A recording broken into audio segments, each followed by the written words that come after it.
imagine driving a car and you're looking in your rearview mirror. Oh, wait a minute, you're looking backwards. April 15th, most tax providers, tax strategists say, oh, this is your tax liability, you write a check. Well, no, what you're supposed to be doing is, well, projecting forward, looking forward at what potentially you could run into. Same thing with taxes. Hi, I'm Tim Bratz, and every week I sit down with the top influential entrepreneurs in the country to discuss how to leave a true legacy in all things happiness, health, wealth, and wisdom. This is the Legacy Podcast.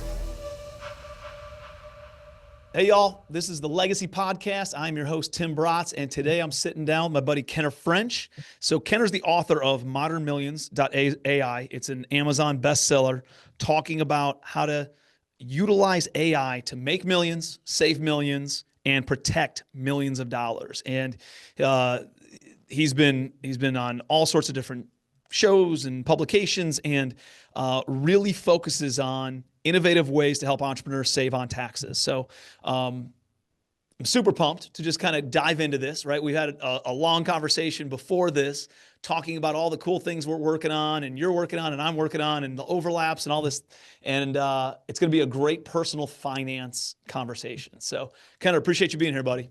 I love it. I'm all excited. Not only am I excited about talking about my book, Millions.ai, but I'm excited about helping your audience, and hopefully we can, who knows, maybe help them to make millions, save millions, and protect millions, maybe even with artificial intelligence and some of your solutions.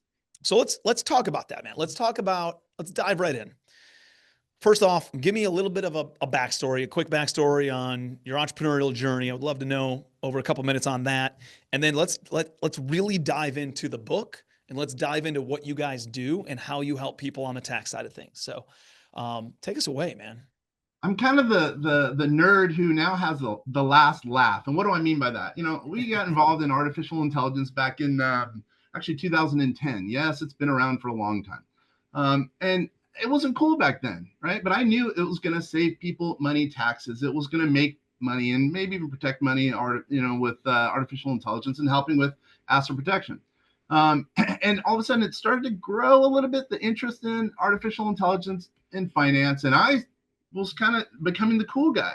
And then finally, a few years ago, well, what was it? A couple of years ago, then, OpenAI, ChatGPT, and then artificial intelligence became the thing, right? But little did I know when I started out, I went to, Washington State to Harvard for grad school. I did the entrepreneur thing, wanted to help business owners. I hated tax, but then it became the cool thing a couple of years ago to use artificial intelligence to lower tax liability for business owners. So it's been an interesting progression from, people laughing at me for using artificial intelligence, for talking about artificial intelligence, and now people realizing that artificial intelligence can actually help people to limit taxes legally, ethically, and morally, by the way.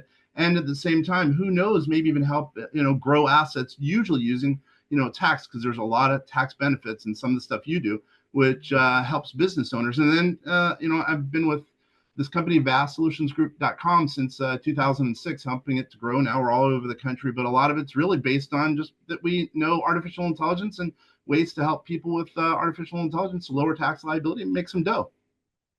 So, all right. So there's a lot of buzzwords, right? That you're saying that get people very excited. Oh, I like that. I want to get granular on things, right? So first of all, who is your ideal avatar on who you guys can help and who you typically work with? That's a great question. Number one, usually an entrepreneur. It could be an entrepreneur who's making whatever the amount is, $100,000, and they don't like their tax liability. They're paying too much in tax liability. That's usually an entrepreneur we can help. All the way to the entrepreneur who's a very well-heeled entrepreneur. Let's say their net worth is whatever, $20 million, anywhere in between, right? And where we are different is we've been advocates for years to use artificial intelligence to lower tax liability. We have this model we started in 2018. It's an AI model specifically suited to lower tax liability. So usually the people who like hearing that are usually entrepreneurs who are paying too much, and they usually have a tax provider who's not being proactive. With artificial intelligence, you can be proactive in mitigating the taxes. You could work backwards to lower the taxes. So those are the people who are usually looking to get consultation from us. Love that. So not necessarily entry level, more of a higher end, higher level type clientele, which is, I love, because that's who I appeal, and that's probably who's watching this, right? It's not a bunch of newbies. It's people who have experience in doing real estate, in entrepreneurship, and have a more astute level of financial wherewithal, and are now utilizing that to like design the ideal lifestyle that they're looking for. So I love that. Let's say somebody comes to you and they're making $1 million a year, right? And they have a tax liability. They're in the biggest tax bracket, and that final tranche of capital, they're paying 37% to the government on, maybe some state taxes, maybe some municipal taxes, or whatever that looks like. How do you start with an audit on somebody? If somebody comes to you and says, Kenner, dude, I'm making $1 million a year. I'm tired of paying money to the government. How can I morally, legally, ethically either defer tax and or reduce my tax liability? Yeah, it's pretty simple. And by the way, a lot of people are going to be doing this. We just obviously were at the forefront, but we put their information into our model, again, called Einstein, which we started in 2018. Their information, meaning tax returns, their P&Ls, their balance sheet, et cetera, we put it in our model, and it works backwards. It shows what the tax liability will be in that current year. Let's say we're talking now to 2025, 2026. We look at what the tax liability is based in the system now, and then de-engineer it, figure out ways to lower the tax liability with the model. The model it's unbelievable how simple it's becoming now to be able to work backwards and show what your tax liability is. One, now, if you do nothing, and then two, if you do a number of things to mitigate or lower the taxes. It can be done basically in real time. So it's a pretty easy process if you really think about it. Sure, you interact with a human, which even that's being mitigated, meaning lowered, but at the same time, the model will tell us what the tax liability is now and what will be the tax liability based on a number of changes, which hopefully will end up helping the business owner to lower the tax liability. So the AI model looks at past tax returns to see what kind of deductions and what kind of depreciation and things that you've had in place already. That's exactly right. Based on that, it reviews that. Then it takes current, fiscal year to date financials, and then projects it out till the end of the year, I would assume, and then says, here's, based on what you're already doing and the income that you have this year, here's what your tax liability is going to be. From 100%. There, it's also searching line by line in the tax code and in your financials to say, you could be doing this, could be doing this, could be doing this. And if you want to do these things, here's how to do it. Is that kind of the idea? That's exactly. And it shows you a side-by-side comparison. So it shows you, let's say your tax liability, you do nothing. Your tax liability is X, right? And let's say you do a bunch of things. Therefore, your tax liability is X minus whatever, $100,000. Well, which road do you want to go? Probably the latter, right? Number one. Number two, most, let's say, tax providers, tax strategists, they're not strategists, frankly. No offense, in case you are one, and work with a number that are, but imagine driving a car, and you're driving your car looking down. No, let's say you're looking in your rear view mirror. April 15th comes, right? And you're looking in your rear view mirror. Oh, wait a minute. You're looking backwards. April 15th, most tax providers, tax strategists say, oh, this is your tax liability. You're right to check. Well, no, what you're supposed to be doing is, projecting forward, looking forward at what potentially you could run into. Same thing with taxes. If you could project forward, you could better situate yourself to know what to do to lower your tax liability. We're just unique in that we've got a model to help us and help our clients. Prior, it's been behind the curtain. We haven't let people know about our model, et cetera, because we've been media shy, but now we're opening it up because we believe a lot more people are going to be opening up their technology because it's going to be closer to cheap than ever. And so we're just opening it up now, letting people use our model. As an example, we have this free bookkeeping software where anyone could use it. It's called vastbookie.ai. Anyone could use it. It's free. It can help get you closer to lowering tax liability. And we use it for all our clients. So more people, we think, are going to be using systems like that. That's cool. That's a free bookkeeping tool that 100% free. Yep. How does that work? Somebody takes pictures of their receipts. It kind of categorizes it and or they can batch upload it. Yeah, that's exactly right. That's cool, man. I think that's, especially somebody getting their business off the ground, and that accounting piece is such a headache to deal with. and having good data in, making sure that it's connecting all the receipts and connecting to the bank account and seeing all the transactions and flagging things that aren't noted and making sure they're categorized properly is a big deal. That's a cool tool. And What's the name of it again? Vast Bookie, VAST Bookie, BOOKKE.ai, vastbookie.ai. Now, what I would also say is, frankly, a lot of businesses are going to be doing something similar to that. Software is going to be a lot cheaper because of artificial intelligence. Now you can vibe code things. Same thing with this. I mean, we're just letting people use it because we know that it's going to be more commonplace to use apps like that, as an example. By the way, we just signed a while back this thing called the MIT Open Source Pledge. Some of our technology, some of our systems is going to be free. Anyone could use it. It's going to be much more common in the marketplace, just similar to our vastbookie.ai. Everyone's going to be able to have software that's going to be out there in the marketplace that is going to be free. And we're just kind of a little bit early in that regard. Love it, man. So that's cool. So somebody comes to you, they upload everything, the software comes back. What's the next step, right? Are they sitting down with advisors? Are they sitting down with CPAs? Are they sitting down with their own CPA? Like, what does that look like? It could be anything, but they most of our referrals are based on usually a financial advisor, maybe a tax provider, a tax attorney, and they're kind of fed up. What can we do to lower our tax liability for our clients? So sometimes they'll be involved in the engagement, or sometimes an individual, an entrepreneur, solopreneur will say, hey, wait a minute, I'm done with my whatever CPA, my tax attorney. What can you guys do to lower our tax liability? So we'll work with them individually. So it could be either we're working with our advisor, or we can be the one who's in charge of the engagement with the client, the solopreneur. Either one, whatever we can do to help, it works out for us in the end. What do you see a couple of the biggest areas that are easy to save that people are not doing right now on their tax returns? Ooh, oh wow. That's a really good question. For the well-heeled people, I'll just throw out one idea. We're working with a client, big name guy, or relatively big name guy. You might know of him, and he had a lot of risk. Right, this is just one example. He had tons of risk, and he had a huge tax liability. Right, and so with all his risk in what regard? I'm sorry. Risk in what regard? Meaning he had a bunch of companies, and he was open to lawsuit. He was opened up to lawsuits. He didn't have enough insurance to take care and mitigate the risk or offload his risk. So in that example, he was a developer and a doctor. So in that example, so basically we said, well, wait, your solution is a captive. It's called an 831B. And in that case, well, he moves the risk off his shoulders. Again, captive or 831B, moves the risk off his shoulders because he had so much risk, number one. Then number two, it also lowered his tax liability. He was able to put in $2 million.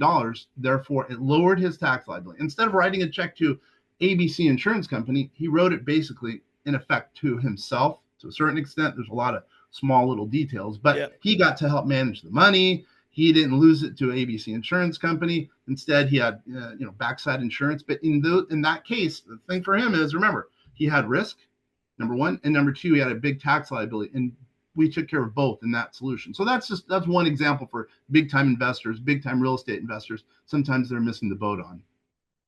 Love that. So from a risk standpoint, you guys were able to help them out with that side too? Yeah, on the insurance? That's exactly right. And then from there, are they utilizing your guys' CPA, or you guys will still work with somebody else's CPA, right? Yeah, in that case, we were working with his CPA. His CPA he was kind of having a tough time figuring out what to do, what the next step is to do to lower the tax liability. He knew there were tax liability issues, but he didn't know how to lower the tax liability. And through our model, we figured out those two ways. One, to lower the tax liability, which he loved, obviously. And then two, also to lower the risk because he had so much risk on his shoulders. What does it look like? Like, what's the average amount of tax savings when somebody comes and utilizes the software? And I'm gonna say it depends. Like any good consultant would say, it really depends on the situation. I mean, some people have a very low tax liability of whatever it is, $100,000, and they just use us for a little thing here or there. But sometimes, again, people could have a big tax liability. So I'm just gonna say it depends. That's a tough question, man. That's a really tough question. I like that question though. This episode of the Legacy Podcast is brought to you by Legacy Family Mastermind.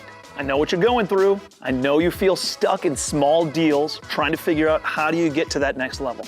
I know it's hard to raise private money for real estate deals the way that the economy's been over the past few years. There are probably properties in your portfolio right now that are either losing money or at best break even, and you're trying to figure out how to turn them into winners. Or you're thinking to yourself, dude, I just want to be able to go on vacation without my business all being on my shoulders. Not having the time freedom or the financial freedom that you thought real estate was going to give you, I see it over and over and over again. But I've got the solution to every single one of those. Legacy Family Mastermind. This is a group of high-level commercial real estate investors that can help you break through every single one of those bottlenecks and help you get to that next level. I mean, you know the saying that when the student is ready, the teacher appears. Here we are. If you are serious about scaling your rental portfolio, we are here for you. This is the group to do it with. We would love to help you on that journey and design the exact life that you want to design so that way you can live it to the fullest. The next step is simple. Just schedule a call with my team at the link below and we'll see if it's a fit, because I want to see you sitting at the table with our legacy family. Let's go build some wealth together. There's certain things that I've seen that make sense to do. Sometimes they make it's too much work, or it's too much documentation, or it's too much whatever in order to save a minimal amount on tax. And it's like, whatever, I have other depreciation over there. What are some vehicles that you see people utilizing today, whether those are investment vehicles or strategies to really mitigate big chunks of tax? Let's call it $100,000 or more from their tax liability, outside of standard deductions and, you know, saving your receipts from donating things at Goodwill. Like what are some ways to really knock down in a big way tax liability? Yeah, not only the captive that I mentioned, because in that example you could save whatever $400,000 or no, almost $700,000 in taxes, but that's an outlier probably, right? But that's not for everybody either, right? Like that's right. You got to be a certain size in order for that to make sense. Yeah, but I love the idea. It makes it cool though, right? Yeah. What I would say is a lot of our clients, I think for a lot of your clients and people who are probably watching and listening to this, a defined benefit plan makes a lot of sense, And people are, what is a defined benefit plan? Think of it as a pension plan. You know how you have a 401k and you have tax deductions when you put money or defer money into it? Same thing for a pension plan, but the good element is it could be a huge amount you could put in. You mentioned $100,000 tax liability. If you could put in whatever, $300,000 in a pension or a defined benefit plan, it lowers your tax liability. Plus the assets in there could be put into real estate, right? So in some cases, that makes a lot of sense because you're lowering your tax liability. You're allowed to invest in real estate. And hopefully that's going to grow and the whole chunk of money is going to grow and you're going to take it out. Sure, you're going to be taxed when you take it out, but there's ways to mitigate it. But man, that's a very good solution for clients who are well-heeled, like I think a lot of your people are, because they're looking for solutions to lower tax liability. They mitigate risk because it's harder to get at the assets in a pension or defined benefit plan. Plus, at the same time, you could strategize on an annual basis how much to put in depending on the circumstances. That's one that we really suggest that people should at least look at. Because, by the way, let's say your tax year ends, let's say your calendar year ends, even after the year ends, in some cases, you could go back to the prior year and put in money and lower your tax liability, all ethically, morally, et cetera. So that's something we believe that a lot of people miss, which they should really at least go and talk to their CPA, talk to their tax provider, because there's big ways to lower tax liability around the numbers you were talking about of 100,000. Mm-hmm. So if somebody makes $100 or $1 million a year and they want to they can create a defined benefit plan. And is there any limitation on how much cash can be put in outside of their earned income?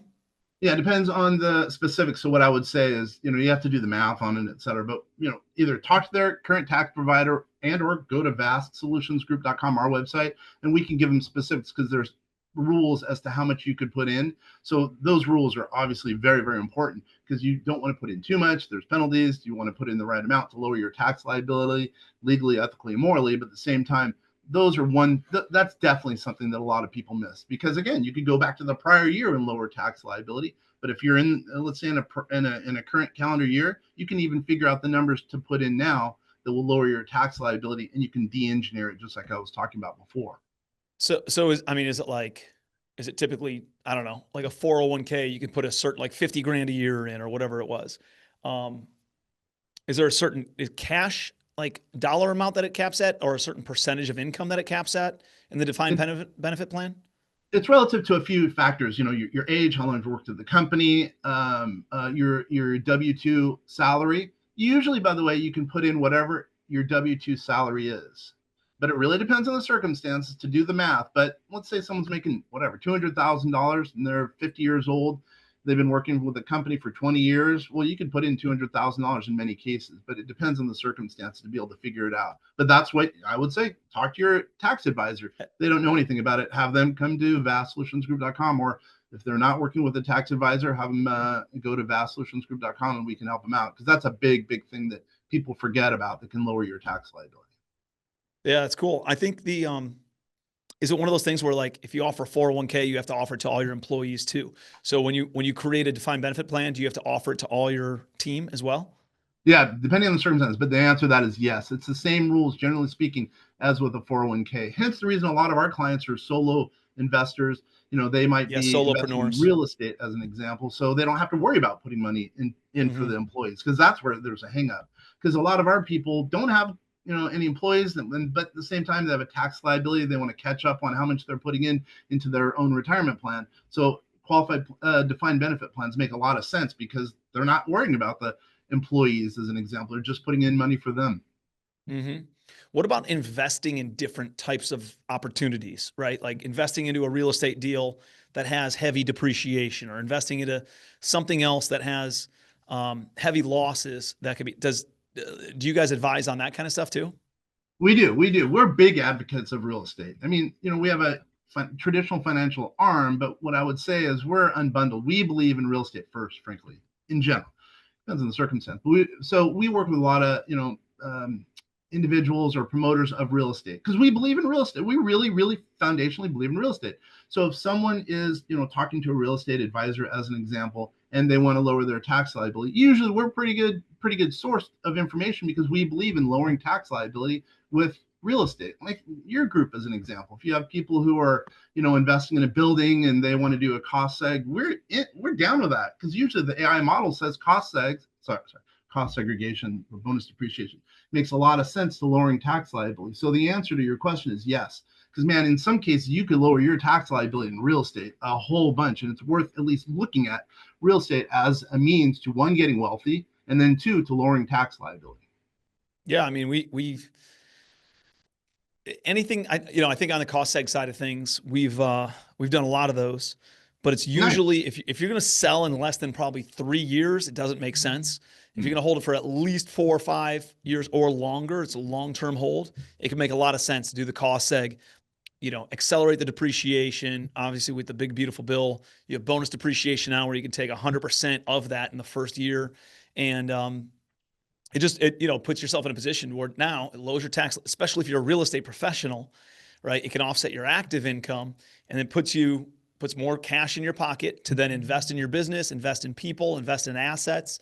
And the government's going to get paid, right? But it allows you now to start compounding your wealth a little bit faster, assuming you make good financial decisions with the money that you saved on it.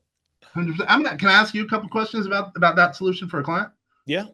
Yeah, I love that. So can you give an example? I like this as a two-way conversation, because I think that's awesome that you even know about that. Most people in the investment world and the real estate world don't know about that. They just invest in a piece of property. But it sounds like obviously you know a little bit more about taxes as it relates to real estate. You even know what a cost seg is. So can you give a solution or a situation for a client where you've helped them with the cost segregation? Maybe even define that actually. Yeah. So first of all, a cost segregation is, all right, so a single family home can be depreciated over whatever it is, 27 and a half years. And if you bought something for $100,000, a single family home, you could depreciate that essentially equally each year over 27 and a half years. So it's about $3,500 or whatever per year that you would get in depreciation. Commercial real estate's depreciated over 39 years. And so if you bought something for $1 million in the commercial side of things, you get about $25,000 a year over the course of 40 years in order to then depreciate that, right? The difference in a cost segregation is a furnace doesn't depreciate at the same speed as carpet might depreciate, or that a roof might depreciate, or that the walls might depreciate, or the paint and the trim or the furniture might depreciate, right? Like everything that you see in a room has a different time frame per the IRS on the time that it can be depreciated over. And so there's 5-year property, there's I think 7 or 10-year property, there's 15-year property, right? And then there's like 30-year property or whatever. And so what a cost segregation does is it pulls everything, it extracts everything out and line items it. So that way you can very easily see what the 7-year property is, what the 5-year property is, and all this stuff. And it allows you to front end load the depreciation. So in a standard multifamily property, you can typically get about 25% of the purchase of the building value depreciated, right? And so ballpark numbers, you buy something for $1 million, you might allocate $100,000 to the land, $900,000 to the building, and you can get about 25% of that $900,000 in the first year. So call it, $225,000 of depreciation that you can take in the first year instead of only getting $25,000 of depreciation in the first year. So you're literally multiplying it by 9 times and being able to offset $225,000. So, we did this on a $10 million purchase last year with an investor who very much needed depreciation. They have a traditional business. They make a bunch of money, but they are real estate professionals, doing some flips and housing and some other stuff that they have in their business. They needed depreciation. I said, hey, come and invest in my deal. I'll give you X% of equity. I'll give you this kind of a preferred return on your investment. And I'll give you all of the first year depreciation. And we're going to do a cost seg on it. And so they got about, I forget, $1.5 million of depreciation. This is in 24 before Big Beautiful Bill. So it was only like 60% of whatever you could take in the first year. So they got about $1.5 million of depreciation. The check that they wrote was, I want to say it was, what was it, $3 million or something. So they got a huge offset for instead on $1.5 million, they're in the highest tax bracket. Let's call it 40% of that is would have gone to Uncle Sam. So on that, they're able to save $900,000, right? So instead of writing a check for $3 million, they really wrote a check for about $2.1 million. When you start calculating in the tax savings on it, and when you look at the amount of equity they got, and they're getting a preferred return on all 3 million, not just 2.1 million, right?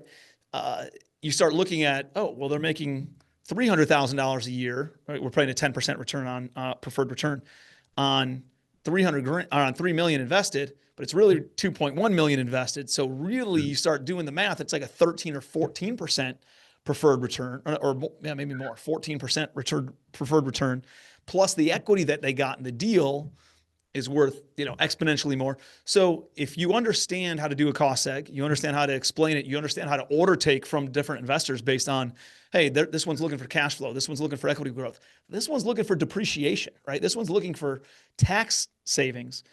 I was able to then work a deal, make it make sense for them. I was able to then show them financially how it would benefit them.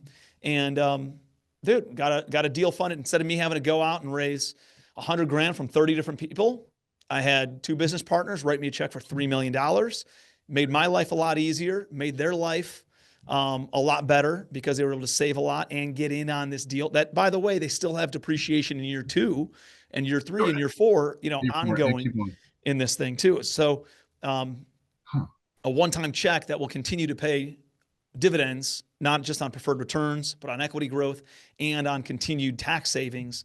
It's a big deal, man. So it's the more you know about this stuff, the more you can educate your investors about it. And the more you can educate your investors about it, the more capital you're going to raise. And the more arrows you have in your quiver, the more tools in the tool belt, the more things you can work on, the easier it is to fix a bad deal and turn it into a great deal. That's why you're so successful. What you just said, ideas like that, Tim, that's why you're so successful. Think about it. Because 1, you articulated it very well. And number 2, you're making more money than the average duck would for their investors. That sounds funny, by the way, but think about it. So if let's say someone who doesn't care about taxes, and they're paying $100,000 to the government, right? And they get an 8% rate of return on whatever their capital is, right? Versus someone else over here who does pay attention to their taxes. They're lowering their tax liability, therefore their account value automatically, theoretically, is higher. So which, if apples to apples comparison, 8% rate of return, who's going to make more money? The group or individual that didn't pay attention to taxes, didn't care about their tax liability, or the group that did? Obviously, in your case, you care about the taxes. You're strategizing in such a way.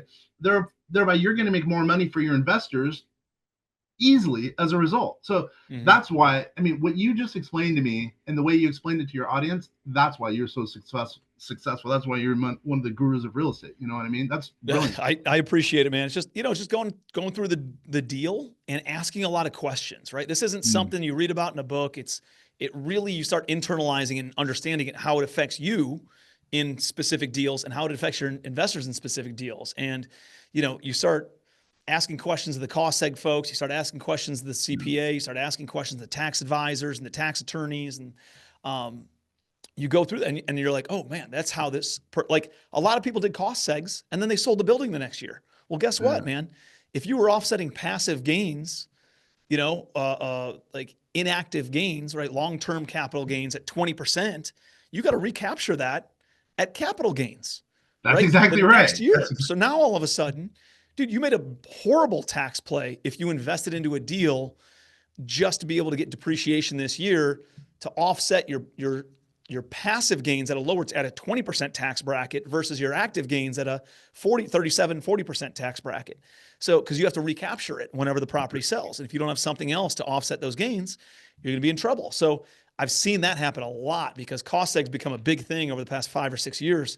And people have gotten clobbered with these tax bills because they slam down depreciation, get their money back. Maybe they didn't even make a return on it. They just get their money back and they get a tax bill just on getting their money back.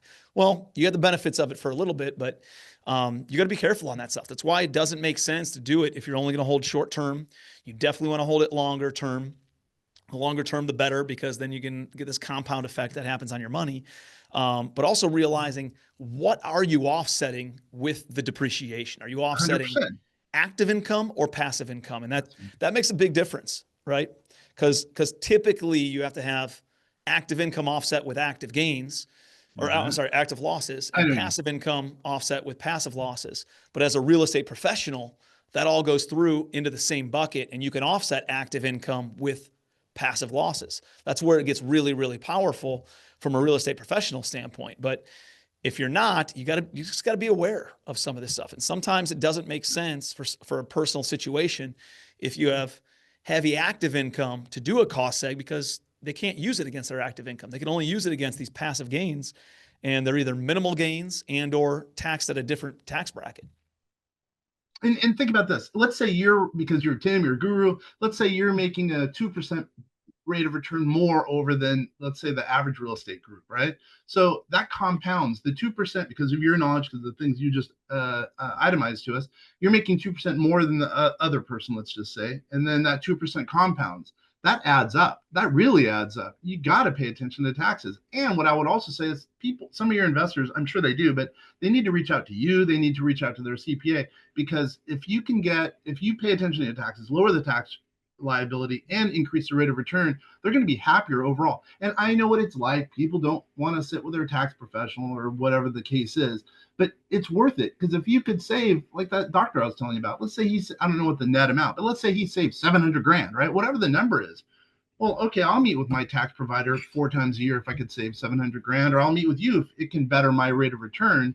I mean, it really is a no-brainer. It saves money overall on an ongoing basis. So that's awesome. I think the whole advisor thing, I don't think many people in my world get concerned about that because they understand the return on investment. But I do know earlier on in my journey, dude, I didn't want to pay an extra $500 to go and sit down and get tax advice. But the reality is that $500, man, paid big dividends. And I was able to save $50,000 in tax liability, all because I spent $500 actually going and sitting down for an hour or two with my CPA early on and understood this stuff and asked questions about how to be proactive. And I think it's our job as investors and individuals I mean, I know we rely on these tax professionals, but dude, it's our job to get educated on it. When we need to be able to ask better questions to make sure that they're able to answer them and be proactive. Because sometimes, man, they just want to take your tax return, file it and be done with it. But it's our job, right? And I'm always proactive. Dude, I meet with I don't even know. I probably talked about, I'm on text messages with them on a weekly basis, my CPA. We meet multiple times a year to go through all my properties, all my assets, all my businesses. What are we selling? What are we buying? What are we refinancing? What are we paying out? Are we, like all the different active moving parts that we have. Dude, I pay them north of $200,000, my CPA, north of $200,000 a year. From all my different entities and for all the advisory stuff. But guess what? Dude, they're rock stars at what they do. So, no, man, I think that the whole having advisors and having wise counsel is something that is way undervalued for what it really is. It's super, super valuable, and more people need to be doing it. And I hope that's not a hang up in everybody's mind who's watching this, because it's absolutely worth it. And not to do it reactively, right? Not to do it in the rearview mirror, but to do it right now in Q4 before the end of the year so you can make some decisions. It's a lot easier to do it now than it is to retroactively. It really limits your options on what you can invest in or what you can do if it's after the end of your fiscal year. So that's awesome, man. We're huge advocates of meeting with clients as the year starts, because then what you want to do is prognosticate what the tax liability will be, what the cash flow will be, then the tax liability will be, and then work it backwards. So what the tax liability as the will year be, starts so like you want to meet with people in Q1 of 2025 for 2025, right? That's exactly right. To then forecast things out and look at it that way. So somebody comes to you guys, uses your software one time, they get all these different ideas, they go back to their CPA. Let's assume they're using their own CPA. Is there an ongoing thing? Are you guys doing it every single year? Like, how do people work with you, and like, what does your client base look like on an ongoing basis? Yeah, generally speaking, they stick around. They like our solution. They want to be a part of our community that we call the Vast Vault community. But usually it's an ongoing relationship because they want to continue to communicate with us to lower the tax liability. Because things change. Let's say they're meeting, first part of the year, and cash flow goes up, cash flow goes down. They want to know really what to de-engineer what can happen to lower the tax liability. So it's an ongoing relationship, either with us and the client or us and the professional advisor. Either way, it's an ongoing relationship. That's awesome, man. Kenner, where can people find your book, and where can people connect with you? I love it. They can go to Amazon.com. Everyone probably knows that. Or they could go to Millions.ai. I love this. Number one, there it says Amazon, #1 bestseller in the entrepreneurship category. We set up a specific website for that at Millions.ai, again, or Amazon, or wherever their books are normally sold and bought. That's awesome, man. Oh, how to get a hold of me. Hello. VastSolutionsGroup.com, which is VAST Solutions, SOLUTIONS group.com, VastSolutionsGroup.com. Perfect, man. Well, dude, I appreciate you guys' insight. It's super exciting what you guys are working on and how you can plug this stuff in, get instant feedback from an AI side of things to at least be a tool to just take to your CPA then and your advisor and be like, all right, well, here's what this spit out, all the different ideas, all the different strategies. Are these legitimate different, things that I can implement in my business? Does it make sense? What's the cost benefit analysis of implementing this in my business? And it just gets the conversations going, right? And once the conversations start going, then you start asking better questions. When you ask better questions, you get better answers. And it's worth going through that cycle in order to just get feedback on that stuff. So good stuff, man. Well, hey, I appreciate you being here, Kenner. Awesome. Great to connect with you, buddy. And having conversations and seeing you around the mastermind groups and all that stuff. So appreciate you being here, man.